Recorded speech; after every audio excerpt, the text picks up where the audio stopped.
అమ్మ శ్రీమన్నారాయణుడికి కూడా మహాలక్ష్మితోటే పూజ చేయాలంటారా? ఎప్పుడు కూడా గుర్తుపెట్టుకోవాలి. విష్ణు పూజ చేస్తే లక్ష్మీ సహితంగా చేయాలి. లక్ష్మీ పూజ చేస్తే విష్ణు సహితంగా చేయాలి. అలా చేయకపోతే అసలు అమ్మవారే కరుణించదుట. మ్మ్. నారాయణుడికి పూజ చేయకపోతే ఆవిడికి కరుణ కలగదుట.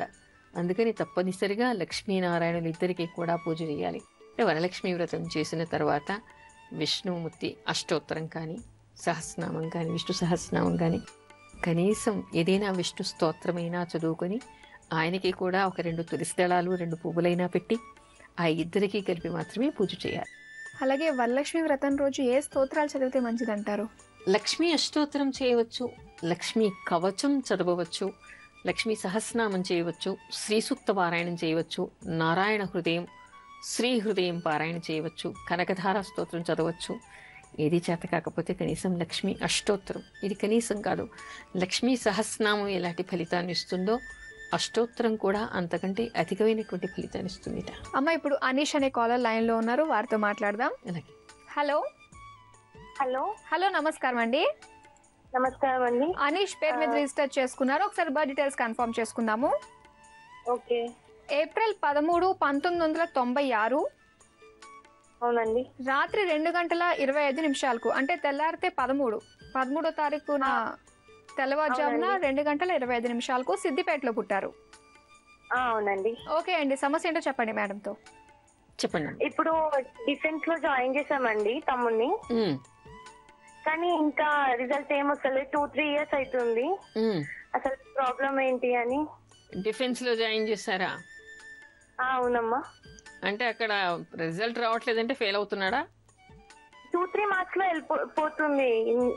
2-3 ఇయర్స్ నుండి ఎప్పుడు అట్లానే అవుతుంది. అదే క్లాస్ లో ఉండిపోయాడా? అంటే ఇది ఇంటర్ తర్వాత ఉంటదమ్మా. కోచింగ్ కోసం వైజాగ్ వెళ్ళాడు. 2-3 ఇయర్స్ అవుతుంది. ఎగ్జామ్స్ రాస్తూనే ఉన్నాడు కంటిన్యూస్ గా, కానీ రావట్లేదు. రిజల్ట్ అయితే పాజిటివ్ గా రావట్లేదు. అతనికి మిలిటరీలో కంటే కూడా మామూలుగా చదువుకోవడమే మంచిది. ఏ సాఫ్ట్వేర్ కానీ ఏదైనా నేర్పించడం చాలా మంచిది. అతనికి మిలిటరీలో వచ్చి అంటే ఎదిగే అవకాశాలు అయితే కనిపించటం లేదమ్మా. ఓ సరే అమ్మా. అంటే మిలిటరీలో రావాలి అంటే కుజుడు బాగా బలంగా ఉండాలి. కుజుడు బలంగా ఉన్నప్పటికీ ఇక్కడ కుజుడు అస్తంగతుడై ఉండటం ఒకటి, శనితో కలిసి ఉండటం ఒకటి వలన మిలిటరీలో ఇతను పైకి వచ్చే అవకాశాలు కనిపించటం లేదు. ఓకే, మరి విన్నారు కదండి, తనకి ఈ ఫీల్డ్ సెట్ కాదు, వేరే ఫీల్డ్ అయితే బాగుంటుంది అని చెప్పేసి అంటున్నారు కాబట్టి ఆ సైడ్ గానే ప్రయత్నాలు చేసుకోమని చెప్పండి. ఆల్ ది బెస్ట్ అండి. ఓకే అమ్మా, అయితే ఈ శుక్రవారం రేపు వరలక్ష్మి వ్రతం రోజు కలసం ఎన్నింటికి పెట్టాలంటారు? కలశం రేపు 8:35 నుంచి మనకి 10 గంటల వరకు కూడా ఉదయము అమృత ఘడియలు ఉన్నాయి. 7:29 నుంచి మనకి సింహలగ్నం అయిపోయి కన్యాలగ్నం వస్తోంది. అంటే 8:35 నుంచి 10 గంటల లోపు ఎవరైనా కూడా కలశ స్థాపన చేయవచ్చు. అంటే కలశ స్థాపన చేయటం అంటే మనం ఇందాక చెప్పుకున్నాం కదా, ఇదివరకు అన్ని అలంకరణ అన్ని చేసి టెంకాయని రెడీగా పెట్టుకున్న తర్వాత అమ్మవారికి అవాహన చెప్తూ ఆ కలశం మీద ఈ టెంకాయని పెట్టి అమ్మవారిని అవాహించటం, దీపారాధన చేయటం, దాన్ని మనం కలశ స్థాపన చేయటం అంటాం. అంటే అన్ని సమకూర్చుకోవడం మొదలు పెట్టడానికి ముహూర్తం కాదు, అన్ని ఆల్రెడీ పెట్టుకుని ఆ ముగ్గు పెట్టి కలశం మీద అన్ని కలశం పెట్టి దానిలో నీళ్లు వేసి ఆ తర్వాత అలంకరించినటువంటి టెంకాయని దాని మీద పెట్టడం, అమ్మవారికి అవాహన పలకడం, దీపారాధన చేయటం, ఆ దానికి ఈ ముహూర్తం అన్నమాట. ఓకే అమ్మ, ఉపాకర్మ ఎప్పుడు చేయాలంటారు? అలాగే ఎవరెవరు జంధ్యాలు మార్చుకోవాలంటారు రేపు?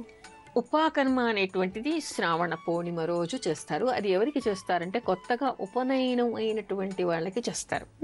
ఈ సంవత్సరం వటువులు చాలా మంది, ఎందుకంటే మొన్నటి వరకు కూడా మనకి గురువు కర్కాటకంలో ఉన్నప్పుడు మంచి ముహూర్తాలని చాలా మందికి ఉపనయనాలు జరిగాయి. అలా కొత్తగా ఉపనయనం జరిగిన తర్వాత వచ్చినటువంటి మొట్టమొదటి శ్రావణ పౌర్ణిమ ఎవరికి ఉందో వారందరూ కూడా ఆ రోజు ముంజీ విడుపు అంటారు. వీళ్ళకి ఏమిటంటే కొత్తగా ఉపనయనం జరిగినటువంటి వాళ్ళకి కొత్త జంధ్యాలకి జింక చర్మాన్ని కడతారు. ఆ జింక చర్మాన్ని ఈ శ్రావణ పౌర్ణిమ రోజు విప్పుతారనమాట.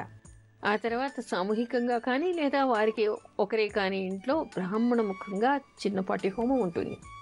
అది చేసిన తర్వాత కొత్త జంధ్యాన్ని, ఈ పాత జంధ్యాన్ని అంటే ఉపనయనంలో వేసుకున్నటువంటి జంధ్యాన్ని తీసి కొత్త జంధ్యాన్ని వేస్తారు. వాళ్ళందరూ కూడా ఆ రోజు ఉపాకర్మ చేసుకోవాలి.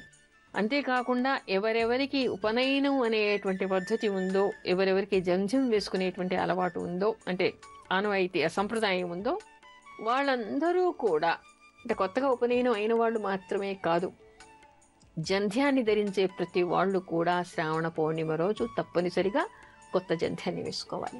అయితే ఈ శ్రావణ పౌర్ణమి రోజే జంధ్యాలు మార్చుకోవాలి. ఇంకా ఏ సందర్భాల్లో మార్చుకోవచ్చు అంటారు? జంధ్యం మార్చుకోవడానికి చాలా సందర్భాలు. ఒక్కొక్కసారి ఏమవుతుందంటే దానంతా అది ముడిపడి తెగటం లాంటివి ఉన్నప్పుడేమో అప్పటికప్పుడు మార్చుకోవాలి, తప్పదు.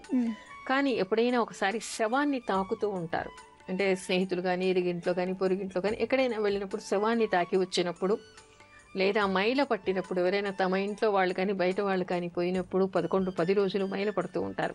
అలా మైల స్నానం అయిన తర్వాత మళ్ళీ జంధ్యం మార్చుకోవాలి. పురుడు వచ్చిన తర్వాత, అంటే జాతా శౌచం, మృతా శౌచం అంటారు దీన్ని.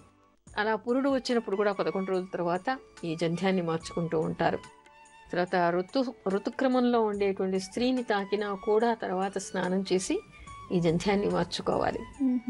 ఇలా కొన్ని సందర్భాల్లో తప్పనిసరిగా జంధ్యాన్ని మళ్ళీ మార్చుకోవాలి. అయితే జంధ్యం బాగున్నా, ఇలాంటి దోషాలు ఏవి లేకపోయినా కూడా శ్రావణ పౌర్ణిమ రోజు ప్రతి వాళ్ళు మార్చుకోవాలి.